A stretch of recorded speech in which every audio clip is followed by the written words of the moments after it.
बिस्मिल्लाहिर्रहमानिर्रहीम, अस्सलाम वालेकुम। Welcome to Aleem academy. आज हम करेंगे mathematics T1 7th edition exercise 1B question number 12।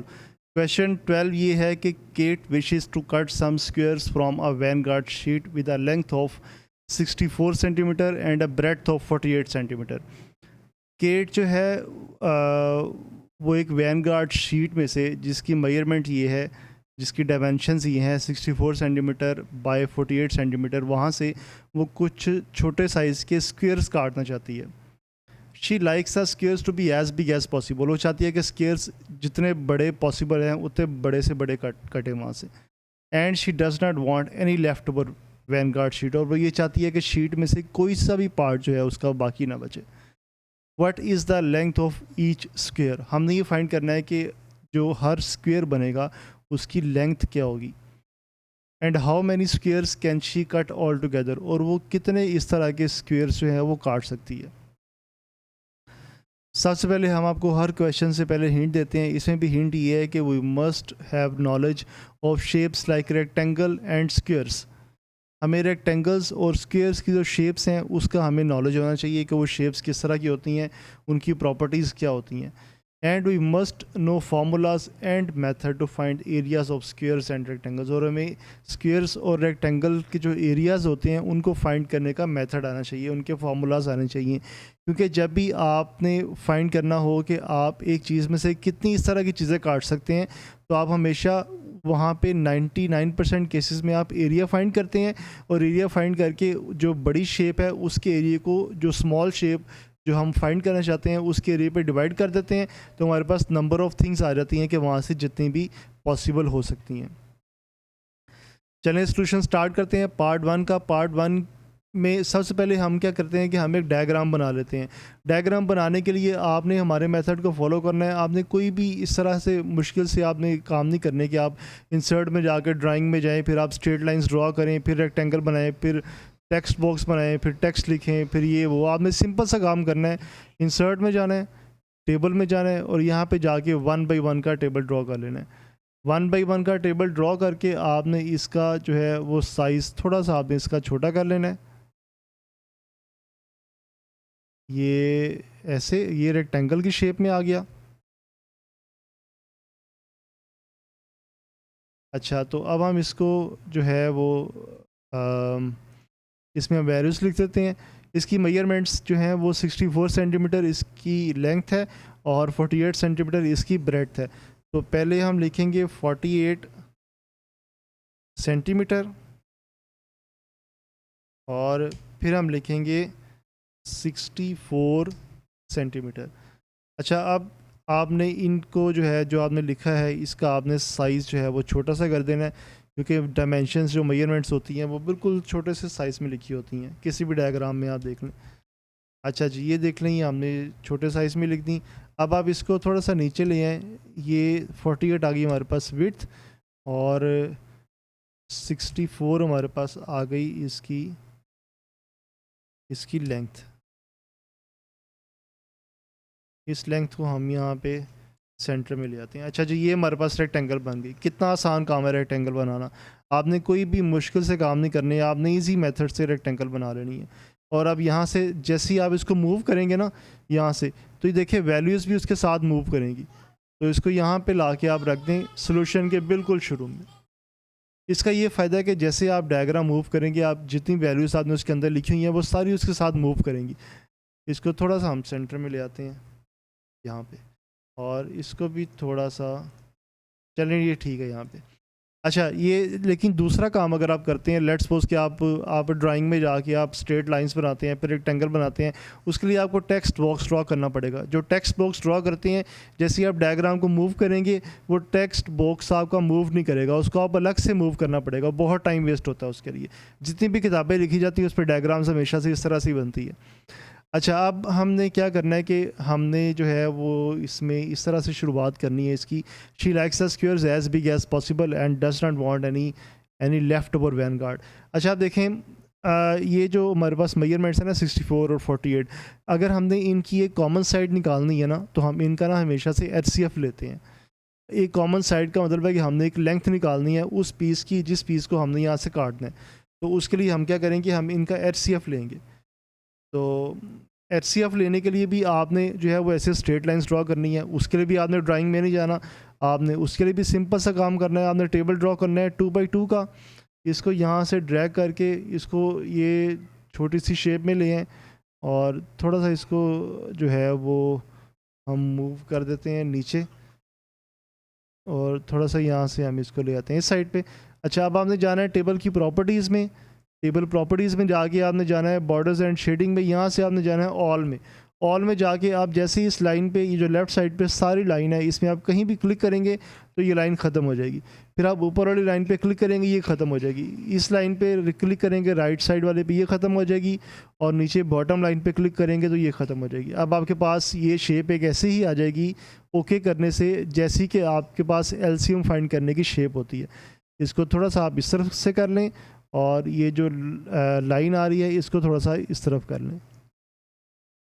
अच्छा, अब हमने HCF फाइंड करना है 48 और 64 का। 48 लिखें तो कोमा 64 और इस तरफ आके यहाँ पे अब देखें कि HCF है, आप बड़े से बड़ा नंबर ले लें जिसके टेबल में ये दोनों नंबर्स आते हैं। तो मैं 8 को ले लेता हूँ यहाँ पे।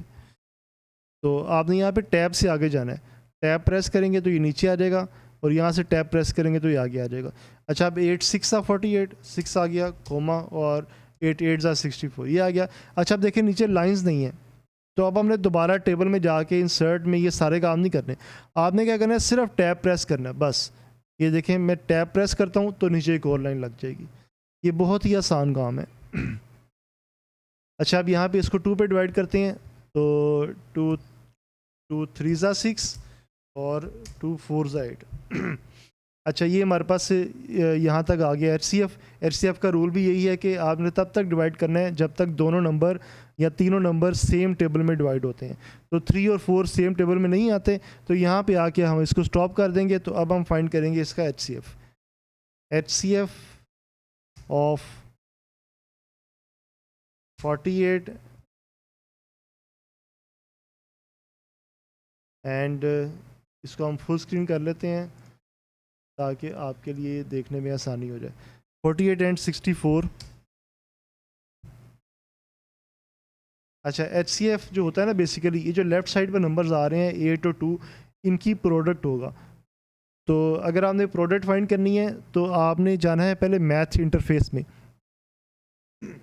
मैथमेटिक्स इंटरफेस में जाने का जो शॉर्टकट है वो है आल्ट प्रेस करके आपने इक्वल टू प्रेस करना है तो ये मैथमेटिक्स का इंटरफेस आ जाएगा। यहाँ पे आपने पहले लिखना है 8, फिर आपने बैकस्लैश लगानी है, टाइम्स लिखना है TIMES, टाइम्स लिखेंगे, टाइम्स लिखकर स्पेस प्रेस करेंगे तो ये मल्टीप्लिकेशन का साइन ले आएगा, ये देखें। और यहाँ पे 2 प्रेस करें, अब इक्वल टू 8 2 16 16 इसका आंसर आ जाएगा। अच्छा, ये हमारे पास आ गया HCF। अच्छा, अब जो HCF है ना, बेसिकली ये जो इसमें जो छोटे छोटे से स्क्वेयर्स बनेंगे उनकी एक साइड है। तो यहाँ पे देखें, पहला पार्ट क्या था, what is the length of each square. तो ये हमारे पास जो आंसर आता है HCF से, ये इनके जो स्क्वेयर्स बनेंगे उसकी लेंथ आती है। तो हम यहाँ पे लिखेंगे length of, what is the length of each square, length of each square is equal to 16। अच्छा, आप देखें इसके साथ में आपने यूनिट भी लिखना है। जो लेंथ है या विड्थ है वो हमेशा सिंपल यूनिट होता है उनका, सेंटीमीटर स्क्वेयर नहीं होता उसका। ये हमारे पास लेंथ आ गई इसकी। अच्छा, आप चलते हैं, ये फर्स्ट पार्ट हो गया, आप चलते हैं इसके सेकंड पार्ट पे। अच्छा, सेकंड पार्ट में क्या है कि वो कहते हैं जी, how many squares can she cut all together. ये जो डायग्राम है इसमें से वो कितने स्क्वेयर्स काट सकती है। तो स्क्वेयर्स काटने का रूल ये है कि पहले जो भी डायग्राम जिसमें से आपने कोई चीज़ कटिंग करनी है, पहले उस डायग्राम का एरिया फाइंड करो। तो हम यहाँ पे लिखेंगे कि total area of Vanguard sheet. अच्छा, टोटल एरिया कैसे आएगा, ये रेक्टेंगल है, लेंथ इंटू विड्थ आ जाएगा, 48 मल्टीप्लाई 64। तो ये हम करेंगे, sorry, alt equal to 48 backslash times और आगे 64, इन दोनों को ज़रब देंगे, मल्टीप्लाई करेंगे तो हमारे पास आंसर आएगा 3072। अच्छा ये एरिया है तो एरिया का यूनिट हमेशा स्क्वायर में होता है, दोनों का यूनिट सेंटीमीटर था तो इसका आंसर आ जाएगा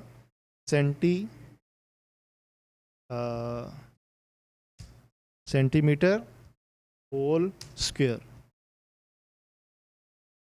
अच्छा अब हम फाइंड करेंगे एरिया उसका, ईच एरिया किसी भी एक स्क्वायर का फाइंड कर लेंगे। Area of a small square लिख लें या सिंपल एरिया ऑफ स्क्वायर लिख लें आप। जो स्क्वायर का एरिया का फार्मूला होता है लेंथ इनटू विड्थ, तो इसमें लेंथ विड्थ सब सेम होते हैं, तो अगर इसकी लेंथ 16 है तो उसकी विड्थ भी 16 ही होगी, तो ये आ जाएगा 16 बैकस्लैश टाइम्स 16। अच्छा 16 सा ये आ जाएगा 256, तो ये हमारे पास दोनों आंसर्स आ गए। तो अब आप निकालेंगे total number of squares found. How many squares can she cut all together, तो आप लिख रहे हैं टोटल नंबर ऑफ स्क्वायर्स।